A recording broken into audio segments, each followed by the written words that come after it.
Successful education 98 channel में आपका स्वागत है। मैं इस वीडियो में कक्षा 7वीं की विषय विज्ञान की मार्च माह की वर्कशीट के सभी प्रश्नों के उत्तर बताने जा रहे हैं, तो आपको वीडियो को पूरा देखना।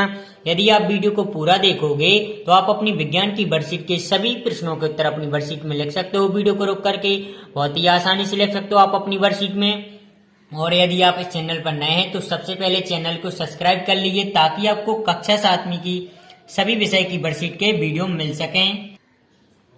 तो यहाँ पर आपको अपना नाम लिखना है, यहाँ पर पिता का नाम लिखना है, यहाँ पर शाला का नाम लिखना है, यहाँ पर कक्षा का नाम लिखना है। तो ये सब भर लेना है आपको अपनी वर्कशीट में। इसके बाद देखते हैं खंड आ में प्रश्न क्रमांक 1। वो जो साइकिल चलाना सीख रहा था तभी साइकिल अनियंत्रित हो जाने के कारण वह गिर पड़ा और उसे घुटने में चोट लग गई। चोट वाले स्थान से रक्त बहने लगा। कुछ समय बाद उसने देखा कि रक्त का बहना अपने आप रुक गया और चोट वाले स्थान पर गहरे लाल रंग का एक थक्का जम गया। बूझो यह देखकर आश्चर्यचकित है। बूझो के कुछ प्रश्नों के उत्तर दीजिए। तो यहाँ पर देख सकते हो इसके अंतर्गत प्रश्न दिए गए हैं, तो इनके उत्तर लिखना है। देख सकते हो रक्त का नंबर 1, रक्त का बहना रुक गया, इसका क्या कारण हो सकता है? तो आप आंसर में लिखोगे अपनी वर्कशीट में थक्का जम गया। इसके बाद दूसरा, रक्त का रंग लाल क्यों होता है? आंसर में लिखोगे आप अपनी वर्कशीट में हीमोग्लोबिन की उपस्थिति के कारण रक्त का रंग लाल होता है। तो आंसर में लिख लेना आपको अपनी वर्कशीट में। तीसरा, रक्त में पाई जाने वाली कोशिकाओं के नाम लिखिए। लाल रक्त कोशिका, श्वेत रक्त कोशिका, प्लाज्मा। तो ये सब आंसर आपको लिख लेना आपको अपनी वर्कशीट में। वीडियो को रोक करके सभी के आंसर। चौथा, देख सकते हो कौन सी रक्त वाहिकाएं रक्त का थक्का जमाने में सहायक हैं? रक्त प्लेटलेट्स। तो ये आंसर में आपको अपनी वर्कशीट में लिख लेना है वीडियो को रोक करके। इन सभी के आंसर बहुत ही आसानी से लिख सकते हो आप अपनी वर्कशीट में। इसके बाद प्रश्न क्रमांक 2 देख सकते हो आप। प्रश्न क्रमांक 2 में आपकी वर्कशीट में चित्र बना होगा। तो इस प्रश्न में लिखा है उपरोक्त चित्र में विद्युत परिपथ के कुछ अवयवों के प्रतीक दिए गए हैं। प्रतीकों की सहायता से बंद विद्युत परिपथ तथा खुला विद्युत परिपथ का आरेख खींचिए। साथ ही आरेख में यह प्रदर्शित कीजिए कि किस परिपथ में विद्युत बल्ब दीप्त होगा। तो आपको अपनी वर्कशीट में एक आपको बंद विद्युत परिपथ का आरेख बनाना और एक खुला विद्युत परिपथ का आरेख बनाना है इसी प्रकार से। तो आपको वीडियो को रोक करके आपको आरेख बना लेने हैं। बंद विद्युत परिपथ का आरेख है और एक खुला विद्युत परिपथ का आरेख है और इन सभी नामों को दर्शा देना है। ये बहुत ही आसानी से कर सकते हो आप वीडियो को रोक करके। इसके बाद प्रश्न क्रमांक 3, निम्न प्रश्नों के उत्तर दीजिए। तो नंबर 1, अवतल तथा उत्तल दर्पणों का एक एक उपयोग लिखिए। अवतल दर्पण का उपयोग लिखोगे आप अपनी वर्कशीट में। दंत विशेषज्ञों द्वारा अवतल दर्पण का उपयोग दांतों का बड़ा प्रतिबिंब देखने के लिए किया जाता है। उत्तल दर्पण का लिखोगे ट्रकों, बसों तथा कारों में ड्राइवर सीट के पास उत्तल दर्पण लगाते हैं। इसके बाद इसी प्रश्न के अंतर्गत दूसरा का नंबर देख सकते हो, चाल, दूरी तथा समय के बीच संबंध लिखिए। तो आप लिखोगे अपनी वर्कशीट में चाल बराबर दूरी बटे समय। खा नंबर देख सकते हो आप, यदि आप अपने घर की दीवार के सामने खड़े हैं तो प्रतिबिंब बनेगा क्या? तो आप आंसर में लिखोगे अपनी वर्कशीट में प्रकाश की उपस्थिति में दीवार में प्रतिबिंब प्रतीत होगा। इसके बाद तीसरा देख सकते हो आप, यहाँ पर कांच के 3 गिलास लीजिए। तीनों में क्रमशः साधारण पानी, थोड़ा गुनगुना पानी एवं ठंडा पानी लीजिए। तीनों में बर्फ के टुकड़े डालकर 5 मिनट बाद तीनों गिलासों में हुए परिवर्तन को अपने शब्दों में लिखिए। तो आप आंसर में लिखोगे अपनी वर्कशीट में साधारण पानी की अपेक्षा गुनगुने पानी में बर्फ जल्दी पिघल जाएगा। ठंडे पानी में बर्फ देर से पिघलेगा क्योंकि ठंडे पानी के गिलास के चारों ओर भाप जम जाएगी। तो इसी प्रकार आपको अपनी वर्कशीट में ये आंसर लिख लेना है वीडियो को रोक करके। बहुत ही आसानी से लिख सकते हो आप अपनी वर्कशीट में। इसके बाद प्रश्न क्रमांक 4 देख सकते हो आप। प्रश्न क्रमांक 4 नंबर 1, जब हम अत्यधिक धूल भरी वायु में सांस लेते हैं तो हमें छींक क्यों आ जाती है? तो आप आंसर में लिखोगे अपनी वर्कशीट में जब हम अत्यधिक धूल भरी वायु में सांस लेते हैं तो ये धूल युक्त कण नाक के रोम में फंस जाते हैं, इसी कारण छींक आ जाती है। तो आपको आंसर में लिख लेना आपको अपनी वर्कशीट में। वीडियो को रोक करके बहुत ही आसानी से लिख सकते हो आप अपनी वर्कशीट में। इसके बाद इसी क्वेश्चन का दूसरा देख सकते हो आप, लगभग 10 सेंटीमीटर व्यास की गत्ते की एक गोलाकार आकृति लीजिए। इस आकृति को 7 बराबर खंडों में बांट लीजिए। इन खंडों को इंद्रधनुष के 7 वर्णों में पेंट कीजिए एवं आकृति के केंद्र पर एक छोटा छिद्र बनाएं। उसमें पेंसिल डालकर फिरकी बना हुआ फिरकी को तेजी से घुमाएं, आपको रंग कैसा दिखाई देता है, अपना अनुभव लिखिए। तो आप आंसर में लिखोगे अपनी वर्कशीट में, फिरकी को तेजी से घुमाने पर वर्ण रंग आपस में मिल जाती हैं तथा फिरकी सफेद सी प्रतीत होती है, क्योंकि सभी रंगों को फिरकी के रूप में घुमाने पर सभी रंग एक से प्रतीत होते हैं। तो आपको अपनी वर्कशीट में यह आंसर लिख लेना है वीडियो को रोक करके। इसके बाद प्रश्न क्रमांक 5वां का फर्स्ट देख सकते हो आप, दैनिक जीवन में उदासीनीकरण के प्रक्रम को एक उदाहरण देते हुए समझा। तो आप आंसर में लिखोगे अपनी वर्कशीट में, यह भोजन के पाचन में सहायक होती है। जब अमाशय में अम्ल की मात्रा अधिक होने से अपाचन हो जाता है। कभी कभी अपाचन कष्टदायक होता है। अपाचन से मुक्ति पाने के लिए MgOH2 जैसे प्रति अम्ल लेते हैं।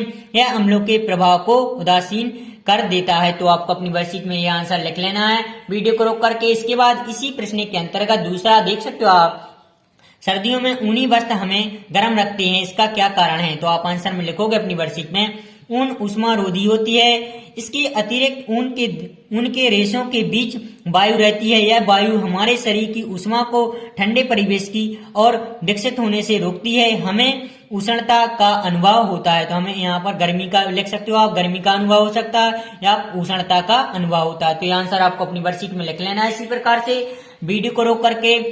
इसके बाद प्रश्न क्रमांक 6वां का नंबर 1 देख सकते हो, दर्पण के सामने खड़े होकर अपना प्रतिबिंब देखें और निम्न बिंदुओं के आधार पर वस्तु स्वयं प्रतिबिंब की तुलना कीजिए। तो ये नंबर देख सकते हो आप, आकार के आधार पर, बी नंबर दर्पण से दूरी के आधार पर, सी नंबर दाएं बाएं हाथों की स्थिति के आधार पर।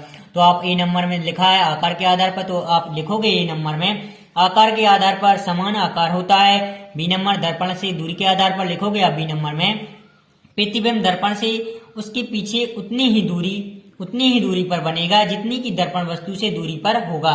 तो आपको अपनी वर्कशीट में ये आंसर लिख लेना है वीडियो को रोक करके। इसके बाद सी नंबर दाएं बाएं हाथों की स्थिति के आधार पर लिखोगे आप, सी नंबर में लिखोगे अगर हम दायां हाथ उठाते हैं तो दर्पण में बायां, और यदि हम बायां हाथ उठाते हैं तो दर्पण में सीधा हाथ दिखाई देता है। तो आपको अपनी वर्कशीट में ये लिख लेना आंसर वीडियो को रोक करके। इसके बाद इसी क्वेश्चन के अंतर्गत 6वां क्वेश्चन के अंतर्गत दूसरा, एक कागज पर अंग्रेजी वर्णमाला के ए से जेड बड़े अक्षर तक सभी वर्णों को लिखिए व दर्पण के सामने ले जाने पर वर्णों में क्या क्या परिवर्तन हुआ लिखिए। तो आपको ABCD लिखना है कैपिटल में और दर्पण के सामने ले जाओगे तो ए उल्टे प्रतीत होंगे। तो देख सकते हो ए इस प्रकार से बनेगा, बी ऐसा बन जाएगा, सी इस प्रकार से बनेगा, डी इस प्रकार से बनेगा और ई इस प्रकार से बनेगा, एफ इस प्रकार से बनेगा। दर्पण के सामने ले जाएंगे तो जी इस प्रकार से बनेगा, एच इस प्रकार से बनेगा, आई इस प्रकार से बनेगा। तो आपको इसी प्रकार से आपको अपनी वर्कशीट में लिख लेना है, बहुत ही आसानी से कर सकते हो आप अपनी वर्कशीट में।